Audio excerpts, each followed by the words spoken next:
तो दोस्तों, भोलेनाथ जी जब आलू के ऊपर की फसल लेके वहाँ गौरा मैया के पास कैलाश पहुँचते हैं नंदी के पीठ में रख के, तो गौरा मैया कहती है, खुश हो जाती है कि मेरे भोलेनाथ जी फसल तैयार करके और घर लेके आ चुके हैं। खुश हो जाती है, कहते कुछ काम करके आए हो।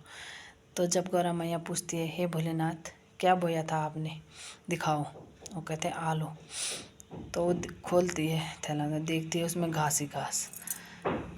तो वो कहती है, आलू कहाँ है? तो कहती है, हे मैया, आपने तो कहा था कि नीचे की फसल उनकी, ऊपर की फसल उनकी। तो कृष्ण जी ने कहा आलू बो। मैंने आलू बो दिए, तो नीचे की उनको दिया है, ऊपर की लिया है। बोला, हे भोलेनाथ, क्या हो सकता आपका? कुछ नहीं हो सकता।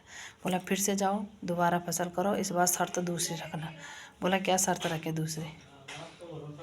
बोला, दूसरी शर्त ये रखना कि इस बार बोलना कि नीचे की फसल आपकी नहीं, नीचे की फसल हमारी और ऊपर की फसल आपकी। तो भोलेनाथ जी फिर जाते हैं, तो कृष्ण जी से कहते हैं, मैं बोले क्या हुआ?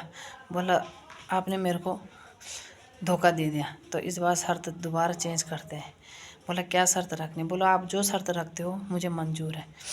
तो कृष्ण जी ने कहा, भोले जी कहते हैं कि इस बार मैया ने बोला है कि उनको कहना है कि नीचे की फसल हमारी और ऊपर की आपकी, तो बताओ क्या बोना है? तो कृष्ण जी कहते हैं तो इस बार आप बाजरा बो दो। तो देखो दोस्तों, मतलब ये सांसारिक रूप में आधारित है। जो इंसान खुद की सोच से काम नहीं करता वो हमेशा धोखे में रहता है। खैर वो तो भगवान थे, उन्होंने तो ये रचना रची है, लेकिन हम इंसानों को इसके द्वारा बहुत कुछ बताया गया है।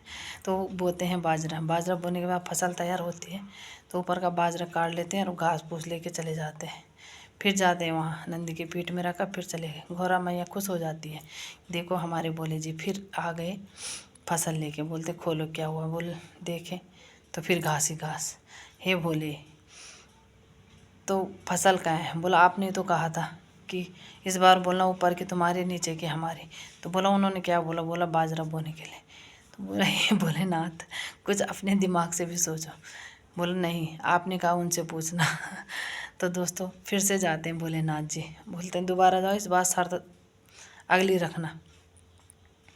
तो जब इस बार भोलेनाथ जी जाते हैं तो कृष्ण भगवान जी को कहते हैं कि हे कृष्ण भगवान, आपकी मैया मुझे कहती है कि आप घास फूस लेके आ जाते हो और फसल उनको दे देते हो।